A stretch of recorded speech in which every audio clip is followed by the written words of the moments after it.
introduce you, Professor Kramsch.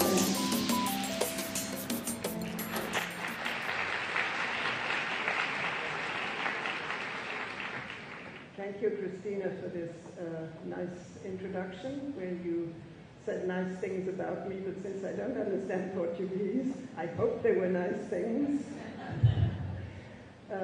I want to thank Christina and all the organizers of this wonderful Congress for inviting me to speak this morning. It's a real honor.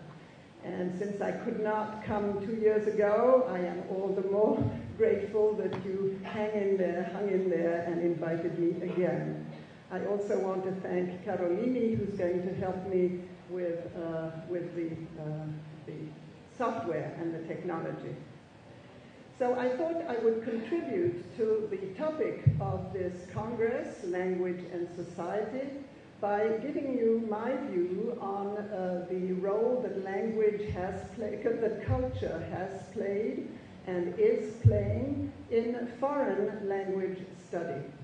I teach German and education and applied linguistics in the United States, but I am originally French and have become American, so I have a vested interest, of course, in the role that culture plays in foreign language study.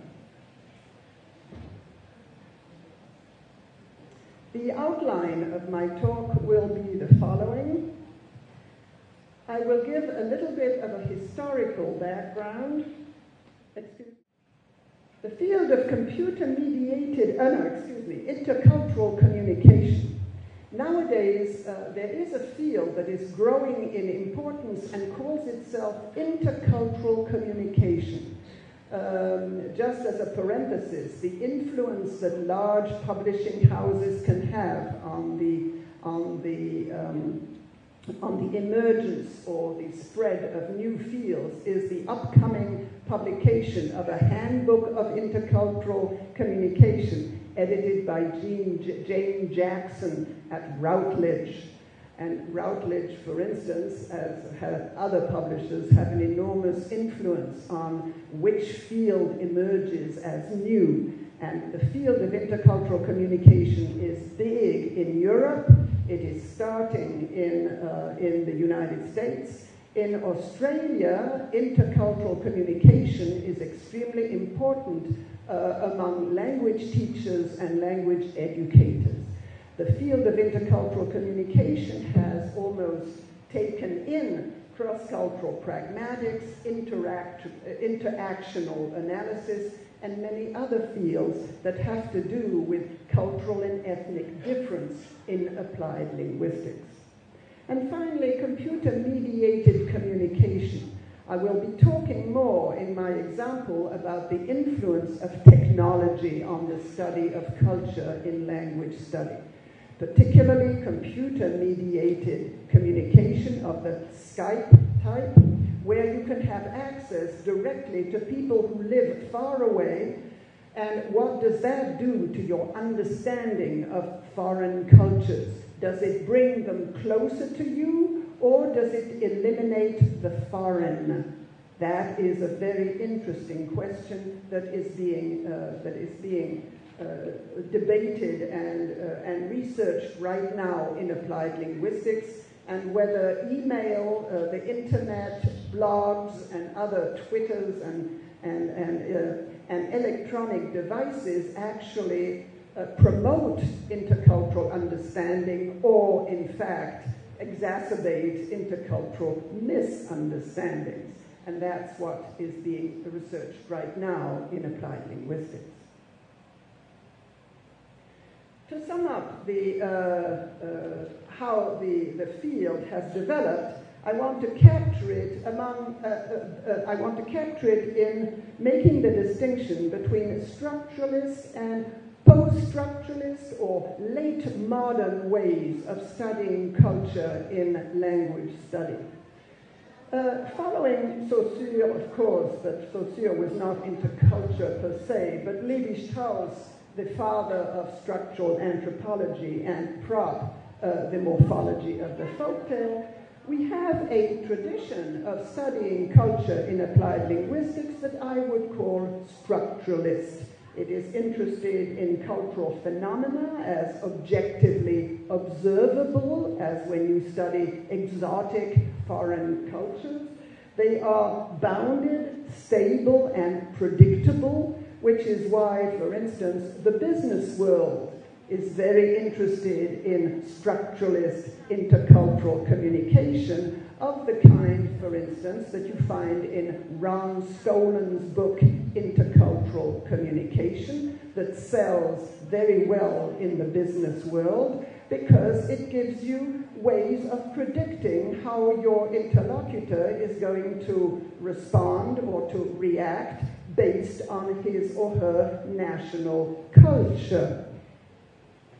The structuralists combine to form the phenomena, cultural phenomena, combine to form symbolic systems of meaning that can be discovered through structural analysis. This comes directly out of structural anthropology of Levi-Strauss. This way of looking at culture is seen as too essentializing, too fixed, too rigid, too predictable for our modern world. Our modern world where people move from one culture to another, where they live, intermarry, and where it is less easy to say, aha, I recognize in you a Brazilian because you speak that way and you behave that way. There might be Japanese Brazilian who behave in a different way. It's less predictable and therefore less measurable. Okay, coming up to the present, culture then is portable historicity and subjectivity constructed in and through discourse. And that's what I'm going to give you an example of. Some anthropologists are moving away from studying culture to studying historicities and subjectivities. The spectacular ascendancy of linguistic anthropology following the footsteps of Del Hines and John Gumpertz have transformed the nature of what used to be called culture. As linguistic anthropologist William Hanks, I recommend to you his Language and Communicative Practices of 1996 and his latest book, Converting Words of 2011. He demonstrates that language as symbolic practice constructs the genres, identities, and subjectivities of our daily existence. So, the relationship between language and culture has become a constructive one, a constructionist one. Language constructs culture on the day-to-day basis. Through the pervasive indexicality of discourse, language refer to and index, evoke other things, other words, other ideas. And the citationality of speech acts. Speech acts repeat each other, and every time they repeat one another, they change meaning slightly because the situation is different.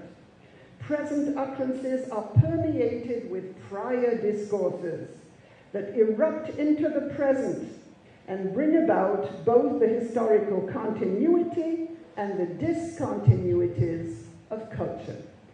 So today we see culture as a much more in-process phenomenon created by the little things that we say and that we mean in everyday life, and is therefore a much more dynamic process than it used to be. I think I'm going to skip this slide and go into my example. Okay, so we're going to look now, and I'm going to read with you the transcription of my example that comes from a video that was made by a student, an undergraduate.